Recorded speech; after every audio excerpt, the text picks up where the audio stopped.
தாய் தமிழ் சொந்தங்கள் அனைவருக்கும் வணக்கம். நான் உங்கள் விவசாயி. இப்போ நம்ம வீடியோவில் என்ன பார்க்க போகிறோம் அப்படின்னா, ரொம்ப நாள் உங்ககிட்ட பகிர்ந்து கொள்ளணும் அப்படின்னு ஆசைப்பட்ட ஒரு விஷயம். அதாவது இது நம்ம மாமாவோட வயல்வெளி. இந்த வயல்வெளி பக்கத்தில் இருக்கிற இந்த ஒரு கைவிடப்பட்ட ஒரு நிலம்.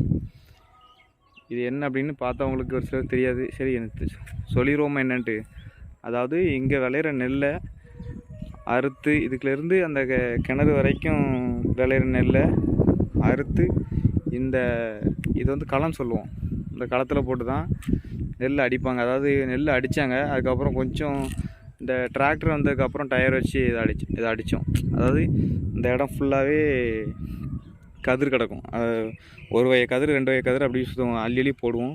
போட வண்டி அதை ரவுண்டாக சுற்றி வந்து அடிச்சிட்டே இருக்கும். மறுபடியும் கொஞ்சம் நேரத்தில் எடுத்து மறுபடியும் அந்த புளிகளில் 2 பக்கமும் 3-4 பக்கமும் அடிக்க வச்சுருக்கும். மறுபடியும் அடுத்த வயல் நெல்லை உள்ளே போட்டு அடித்து மத்தியில் நெல் கிடக்கும்.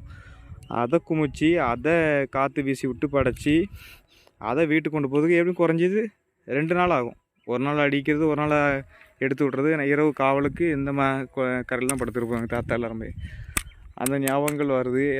அதை வந்து உங்கள்கிட்ட பகிர்ந்துக்கிட்டோன்னு அப்படின்னு ஆசைப்பட்டேன். ஏன்னா நம்ம வந்து முன்னேறிட்டோம். நம்ம எவ்வளோ டெக்னாலஜி இம்ப்ரூவ் ஆகி நம்ம வளர்ந்தாலும் முன்னேறினாலும் நோய் தான் நமக்கு வருது. நோய் அதிகமாக இருக்குது. உழைப்புலேருந்து வெளியே போனதுக்கு காரணம் உழைக்கக்கூடிய இடம் ஃபுல்லாக இப்படி தான் தரிசாக இருக்குது. இதை நினைக்கும் போது கொஞ்சம் வருத்தமாக தான் இருக்குது. எப்படி இருந்த இடம் இது அப்படின்ட்டு. ஏன்னா இந்த இடம் புல் புண்டி இருக்காது. அதாவது வெட்டையாக இருக்கும், நல்லா திண்ணமாக இருக்கும் இடம். மழை பெஞ்சால் கூட நமக்கு இந்த சகுதி ஆகாது. அந்தளவுக்கு திண்ணமாக இருந்த ஒரு இடம் இப்போ எப்படி இருக்குன்னு பாருங்கள். இதுதான் களம். அதாவது எல்லாருமே இங்கே தான் நெல் அடித்து கொண்டு போவாங்க வீட்டுக்கு. இந்த வழியே மாட்டு வண்டியில் கட்டி கொண்டு போயிட்டு இருந்தோம். இப்போ அது எப்படி இருக்குது அப்படின்னு பாருங்கள்.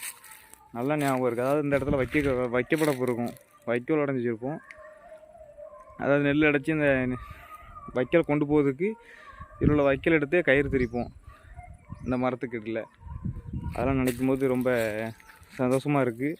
இப்போ அதெல்லாம் இப்போ நம்ம அடுத்த தலைமுறை பிள்ளைங்களுக்கு என்னென்ன தெரியாமல் போயிடும் அப்படிங்கிற ஒரு வருத்தமும் இருக்குது. ஓகே, எல்லாருக்குமே இந்த வீடியோ பயனுள்ளதாக இருந்தால் கண்டிப்பாக ஒரு லைக் அண்ட் சப்ஸ்கிரைப் பண்ணிட்டு போயிருங்க. ஆதரவு கொடுங்க. உங்கள் பொண்ணான நேரத்தை ஒதுக்குனதுக்கு நன்றி. இன்றைய நாள் இனிய நாளாக அமையட்டும் வாழ்த்துக்கள்.